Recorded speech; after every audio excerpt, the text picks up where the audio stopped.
Dépêchez-vous un peu. Nous n'aurons jamais fini avant son retour. D'autant plus que Julie reviendra sur moi avant l'heure prévue. Pas de problème. Elle en a pour plus de 2 heures.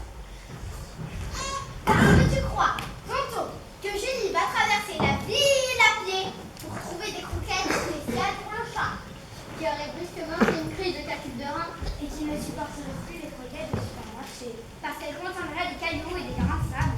Julie adore son chat. Elle ne se posera pas de questions. Tonton, arrête de prendre ta fille pour une idiote. Et oh, ne vous disputez pas pour rien. Nous sommes presque prêts. Jessica, va chercher le cadeau et mets-le au milieu de la table. Lolita, veux-tu ranger le cadeau? Je n'ai fait que passer la commande. C'est Julia qui est allée le chercher. Mon vélo était crevé. J'ai demandé à Pierre qu'il me passe une voiture. Et j'ai demandé à Tonton qu'il me prête ta caisse. Service qu'il m'a refusé sous prétexte que j'ai payé la droite de sa camionnette cet été et que depuis sa prime d'assurance, tu m'avais pas précisé que c'était pour le cadeau. Et oh, qui est parti d'acheter ce cadeau. Je crois bien que... Non mais c'est pas possible. Le chat peut-être? Tu te crois drôle. Voilà 3 jours que je passe mes soirées à préparer un repas d'anniversaire digne de ce nom, sans qu'aucun d'entre vous ne propose son aide d'ailleurs. Il ne vous restait plus qu'à vous occuper du cadeau, et vous étiez 5 à vous partager cette tâche. Notons bien qu'en plus, vous n'aviez même pas à vous creuser la tête. L'idée vous étiez livré sur un plateau. Pour une fois que Julie savait ce qu'elle voulait.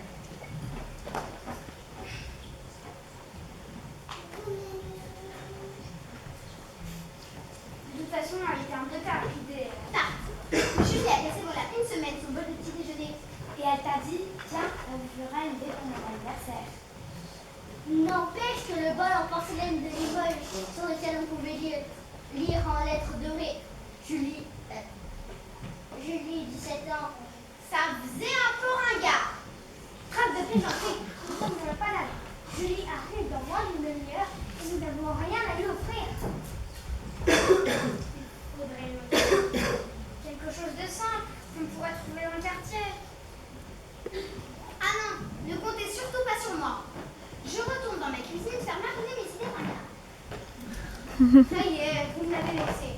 Il faut dire que question de délicatesse, vous n'êtes pas vraiment au point. Je crois qu'elle retrouvera le sourire si nous arrivions à régler ce problème de cadeau, non? Ils sont charmes. Oh bon, c'est plutôt une affaire de grande. Tout le monde sait que j'ai pas le même goût que ma sœur. Bon, j'ai compris. J'y vais.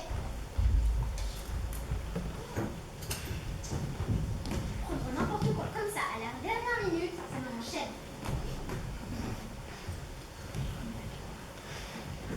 T'inquiète pas, Jessica est plus maligne que nous tous réunis. C'est pas parce qu'elle a de bons résultats à l'école qu'elle est plus intelligente. Elle a plutôt la tête dans les nuages, Lolita. Peut-être, mais quand il faut se démener à la dernière seconde pour trouver un cadeau, elle répond présente. Alors que j'en connais d'autres. Chercher quelque chose qui convienne à Julie, c'est mission impossible. Il est vrai que Julie ne sait jamais ce qui lui plaît vraiment. Elle passe le bac à la fin d'année. Elle ne sait même pas ce qu'elle veut faire après.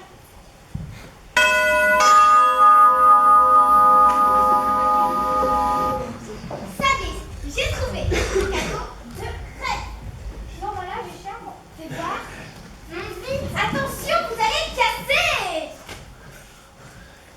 Un bol serré, décoloré, sale. Tu as trouvé ça à la décharge? Tu n'as quand même pas dépensé tout l'argent qu'on avait réuni pour ce cadeau minable. Donne-moi ça que je lave main. Pas question de laver. Il porte peut-être encore la trace de ses doigts. Qu'est-ce que tu racontes? Je vous présente le bol de Marie-Antoinette. Marie-Antoinette, la reine, la femme de Louis XVI. Ma sœur est vraiment nulle. C'est la qui en a coupé le corps. Exactement. La dernière reine de France avant la Révolution. Je l'ai trouvée en bas, à la bourse. Ils m'ont fait un prix, je n'avais pas assez d'argent. C'est un objet d'une valeur inestimable. J'aimais encore mieux la porcelaine de Limoges dorée à la fin. Maman, nous retirons le mot ringard. Lolita fait beaucoup mieux que toi dans le genre. Mais, Lolita, je veux juste te poser une question. Comment tu sais que un bol a appartenu à Marie-Antoinette? Le brocanteur me l'a dit. Tu l'as cru. C'est un bon commerçant. Regardez ce bol, ce bleu turquoise un peu passé, presque mauve, aussi délavé que les fleurs, que les pétales des glycines au printemps. Et ces légères pelures dans la faïence, noircies par le temps. Que le pied vieux, cassé et sale. Mais enfin, n'imaginez pas ce bol reposant au temps de sa gloire sur un guéridon du XVIIIe siècle, sous l'éclairage atténué des bougies. N'imaginez-vous pas la main blanche et lisse de la reine. Versailles, la richesse démesurée des rois, tandis que les paysans crèvent de faim au fond des campagnes. Plus je suis le chemin de ton imagination, moins j'ai envie que ce bol entre dans la famille. Tonton, arrête, le Lita est poète, c'est tout. Bah, espérons que Julie le sera aussi. Quand on parle du loup, emballe vite le bol, tu seras toujours en côté de lui. Salut tout le monde. Salut. J'ai les croquettes pour chat, mais ça n'a pas été sans elle. Bon anniversaire, ma vieille. Joyeux anniversaire, joyeux anniversaire, joyeux anniversaire, Julie, joyeux anniversaire. Et là, au milieu de la table, c'est mon cadeau. Écoute, À propos de ton cadeau, c'est mon cadeau. je peux l'ouvrir?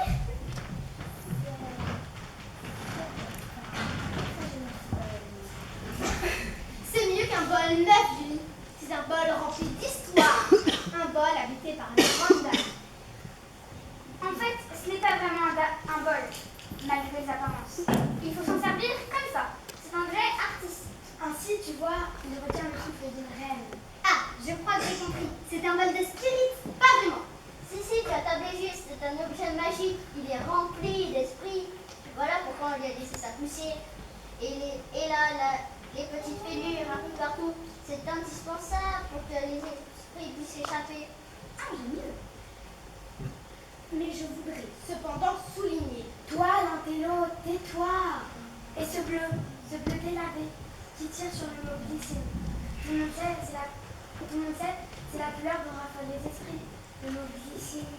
C'est un cadeau épatant. Rien n'aurait pu me faire plus plaisir. On essaie Faudrait d'abord manger. Il y a la viande qui va crier, les légumes qui vont refroidir. Maman, s'il te plaît. Ce n'est pas le lieu. Les esprits n'entrent pas dans les immeubles de banlieue. Papa, c'est mon anniversaire. Mais avant, Julie, il faut que tu saches. Et toi?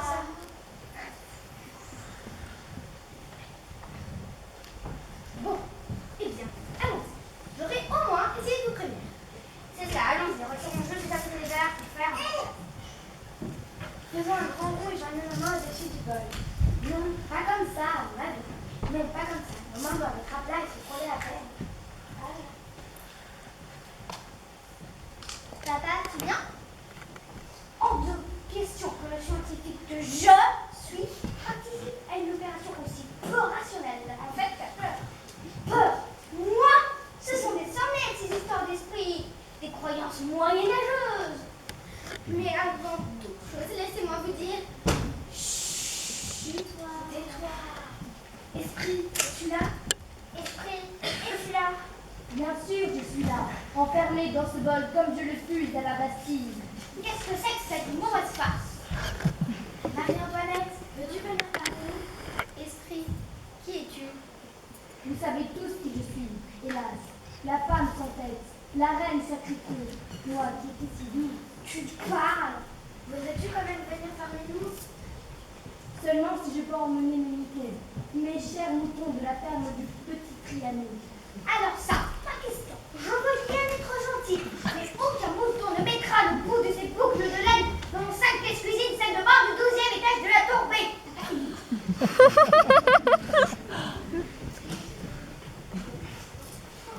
Nous voudrions bien te faire plaisir, Marie-Antoinette, mais les moutons sont interdits par le règlement de la copropriété. Et puis, il y a le chat. Les chats de nos jours agressent les moutons. Ils les boucles de laine et... Mon Dieu, les temps sont bien durs.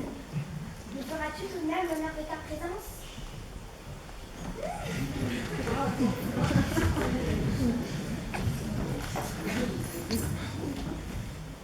Vous me semblez si aimable que je ne résiste guère.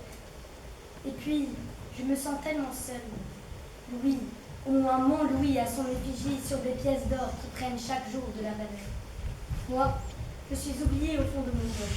Et chaque instant qui passe efface un peu plus mon souvenir. Votre vie de fantôme ne doit pas être rose tous les jours. Tu ne dois pas le plaindre. Pas ici. Vive la République! Oh, je vous en prie, ne blessez pas mes oreilles. Il y eut déjà ce beau conteur qui me posait inexorablement la tête sur une commode style empire, ou coiffeuse croix, alors qu'une table de Louis XVI me tendait les bras. Marie-Antoinette, asseyez-vous parmi nous. Nos chaises n'ont pas de si précises. Elles datent de la dernière promotion du supermarché du coin. Ne lâchez pas le bol, vous allez me faire disparaître à nouveau. Je suis lasse de ce départ précipité. Mais et que se passe-t-il? Le bol s'agite. Il bouge dans tous les sens. C'est l'esprit du sans-culotte. Il me hait tant qu'il ne cesse de poursuivre mon fantôme. Sans culotte. Ne t'inquiète pas, il ne s'agit pas d'un homme nu, mais d'un soldat de la Révolution. Le visage est vraiment nu. Et, croyez-moi, mieux vaut être poursuivi par 1000 hommes nus que par un seul sans-culotte. Où est-elle? Je l'entends. Je la sens. Ah, c'est le parfum royal. Il faut vous cacher. Dans la cuisine, vite.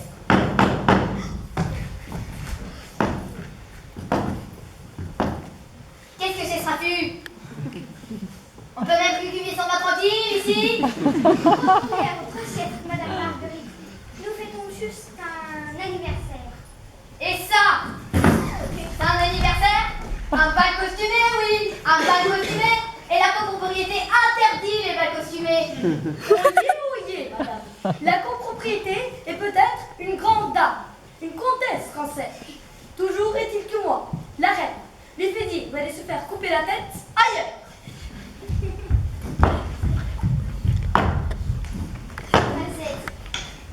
Oh, quelle superbe. Notre pauvre Marguerite n'a pas fini de faire ses cauchemars entre ses dents.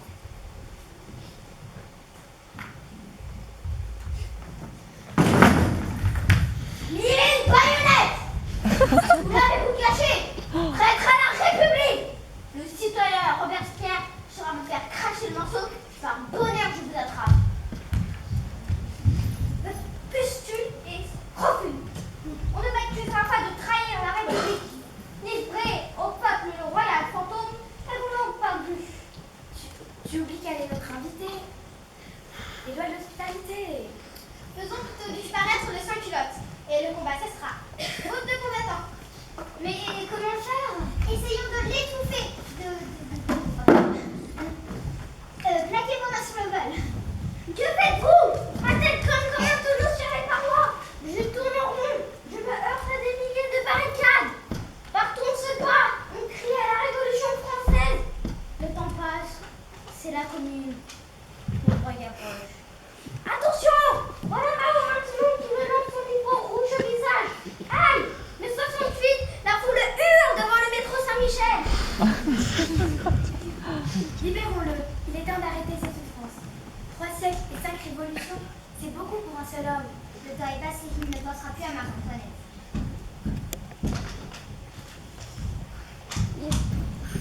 Eh bien, nous nous en souviendrons d'ici étant donné. Antoine, mon vieux pote! Celui avec lequel nous occupions la faculté de Nanterre. Et tu t'en souviens? Oui, nous entendons des arts. Quand on retire les mains, les pavés. Je suis partie un jour pour l'île de White. Et plus jamais nous n'avons eu de tes nouvelles. Oh, si tu savais, quelle galère. Étrange. Il y a dans l'air un parfum que je ne supporte pas. Un parfum de vieille aristocrate. Jean-Pierre! Marie-Antoinette s'est transformée en Tante Charlotte. Celle qui m'a haï ses dents et qui a fini par me déshériter. Celle-là même. Celle aussi qui ne voulait pas que je t'épouse.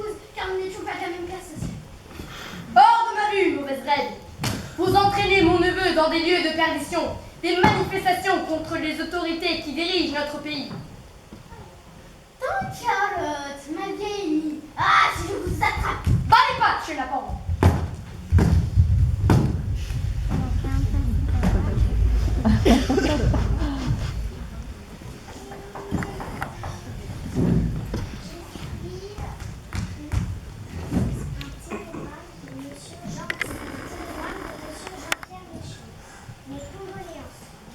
Charlotte est morte cette nuit à l'âge de 85 ans. Elle n'a pas souffert.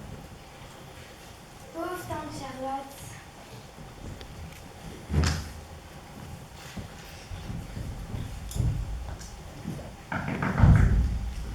Oui? Une affaire vous demande d'en bas. Où ça? Dans la loge! Ah, c'est vrai qu'on nous a coupé la ligne. Vous héritez d'un château en Dordogne suite à la mort d'une certaine Charlotte Michon. Vous êtes?